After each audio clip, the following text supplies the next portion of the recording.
What is good, YouTube? Quinn Wade basketball analysis coming to y'all with that quick analysis. We're gonna talk about the Sixth Man of the Year award. This year is always gonna be fun. This award gonna always be fun and something to always keep a watch out, as it's some of the same guys each and every year that gonna be in this conversation just because they have the same coach, they have the same system, or they're gonna have a similar role, and they're gonna produce if they're healthy. And then you have guys that are in new situations that can do those things, but we still have to see if they can do it. But we know what they're capable of given the opportunity. And then we got some guys that are veterans that reduce their role, and now they into a new role, and they can still play, they can still produce. Now they're just doing it off the bench, and then they have opportunity to get awarded for that with this award for the bench players, the Sixth Man of the Year. Cameron Payne is a guy that I've been campaigning for. I've been saying Cameron Payne can play. They making fun of him dancing with Westbrook and all these things. Like, oh, they all crazy. Cameron Payne can play, and he showed. Given one of his final opportunities, the Suns took a gamble and said, we'll give you a chance. And he really helped them in the playoff run. He was able to play within that system, hit some mid ranges, hit some floaters, hit some threes, make some quick plays in transition, make some quick passes. His numbers ain't crazy or amazing, but this is a team that he's used to. This is a coach he's used to. They allow him to be him. They allow him to play his game, and they rely on him when Chris Paul is injured. They rely on him when they get in foul trouble to come out there and just give them a little bit of spice. He gives them a little bit of something. You don't really know what he's going to do. He's a little unpredictable when he's on the court. But at the end of the day, when they let him be him and let him play, he became a good piece, an important piece, especially in the playoff run, to what they were trying to accomplish and what they were trying to do on both ends of the court. And I think that bringing him back, allowing him to play a similar role, will only encourage him to be him and allow him to do what he do best. And that just come out and just play basketball. And that's what he been doing. And that's what I feel like he could do. He finally got the space and the right players around him to where it's just easy for him. They simplified the offense and just allowed him to just be him. And he really succeeded in that role.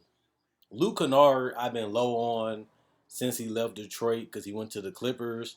No Kawhi Leonard means they're going to need more shooting, they're going to need more spacing and more playmaking. Somebody's going to have to operate, handle the ball outside of Paul George, and they don't really have the greatest playmakers and passers on this team. But Luke Kennard showed that he can play make. He showed that he can score. He showed that he can hit threes. He showed that he can hit mid range. He can come off screens. And they're going to need more of that just because they don't have a scorer, playmaker, and a guy that can play with the ball in Kawhi Leonard at all. Somebody's going to have to fill in that gap. Somebody's going to have to fill in those minutes. He showed that he can give you some pretty good production off the bench now with more chances, which means opportunity. And on top of that, they're going to need somebody to do it. Luke Kennard can come off the bench and give you more minutes and give you more production, get back in those double digits like he did before in Detroit. You can look at a pretty solid player for you, and I think that they're going to need it. So I think his numbers will go up just because of that. Montrezl Harrell, not really known for his defense, not really known for his playoffs, but he will produce. They're going to need some spice off that bench. They're going to need a little bit of a punch off that bench. We know the rebounds going to be there. We know the putbacks are going to be there. We know the finishing is going to be there.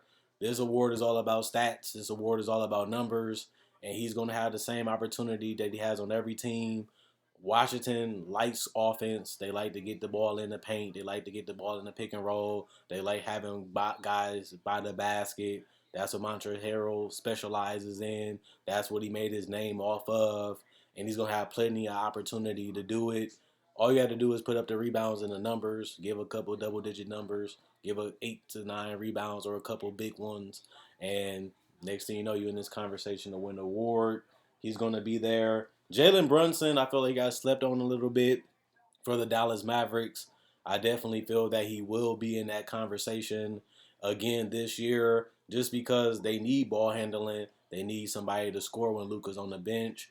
And who's better else than doing that than who's been doing it, Jaylen Brunson. And he has been efficient, and he has been really able to be a power punch off their bench. And I love what he has been able to do. I love the way he plays, and I love the fact that he's just cool with being that guy that does his thing coming off the bench. And They just allow him to play free. They just say go out there and make things happen, play a game, and he just mastered that role off this bench. He has been the perfect fit for what they need him to do and what he is able to do, and they just been rolling with him.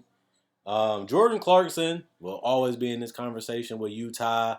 This guy can shoot. This guy can score. His efficiency was really helped him. It went up. His degree of difficulty went up. He was able to make some tough ones. He was able to make the good, the bad, and the ugly, especially from the three-point line and mid-range. We knew he was confident. We knew he was an NBA player. He just was able to work harder and could continue to produce at the highest level ever, and that's why he won the award. I don't really see that changing this year. I think that he will be pretty good in this role for this team again this season. I don't think that that's going to change. And then the person I think is going to win this award is probably going to be Derrick Rose this year. I feel like he had a better chance of winning it if he would have started his career with the Knicks instead of being traded to the Knicks. Because when you watch how he played in the playoffs, you watch how he played throughout the end of the season, he really made an argument for it as the season went on and as the playoffs went on that he can still be a guy that you can get a ball to and he can score and he can get some assists and he can make things happen. And I feel like as long as he has that ability to get you 16, 18, 20 plus points depending on who you're up against, he's going to always be in that conversation as a guy that could start for you but also as a guy that can come in and torch bench players and low level starters and really give you production. The efficiency in the shooting went down a little bit when it comes to shooting the ball compared to his other seasons, but I think that he's been in the gym. He really been hungry and he found a fit. Tom Thibodeau loves having him around. This team really loved and embraced him. They made the trade to get him here, and I feel like him getting a little bit more comfortable, him being in this system another year, having a little bit more spacing, having the bigs that he already have established relationships with in the pick and roll, and just being able to be confident in that floater, being confident in that step back, and just trying to get back to just hitting spot up threes. If he can do those things, he should have the teams. He should have a couple assists, a couple rebounds. And if they're winning, that just helps his argument because I do expect the Knicks to be a playoff team. Last year, they was a surprise to make it. This year, they got expectations to make it. This year, they got expectations to be good. And I don't really think that nobody's going to go crazy over that. Plus, we know Kimba, for example, has had injury issues, especially with his knees. And somebody's going to have to produce if he's missing. That means his stats might be a little inflated. That may help his, argument to be able to win this award. Derrick Rose has been in the conversation for multiple years to be able to win this award. So it's not like it's a pick that's out of the air. He has been that good coming off the bench. I think that this will definitely be his role for the rest of his career, but he hasn't shied away from it. He knows what he can still do. He knows how to get the job done, and he's just going out there not complaining. His teammates going to rely on him. They're going to need him to step up, and I just think that them needing that consistently from him and him embracing and loving that role and accepting it just going to help him, be able to finally get over the hump and win it. Obviously, it's a lot of other guys that's going to be in this conversation. It will just be the numbers. Who's going to have the best numbers off the bench? Who's going to have the best impact? And who can really go out there and do it for a lot of games? Derrick Rose, that's been one of his problems is staying healthy. He doesn't have to carry the load anymore. He doesn't have to be the guy anymore in this particular role, and that's why he's been steadily in this conversation. The other guys, they've been in the same role, they've been in the same situation.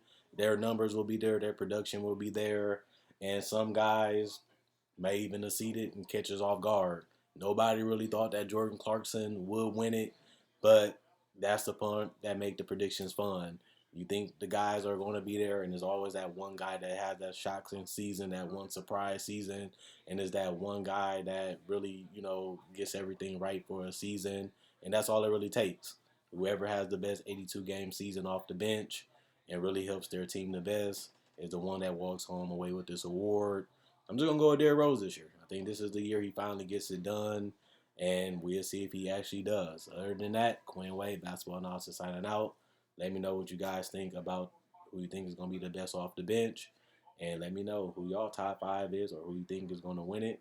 Other than that, see y'all tomorrow. Enjoy the night.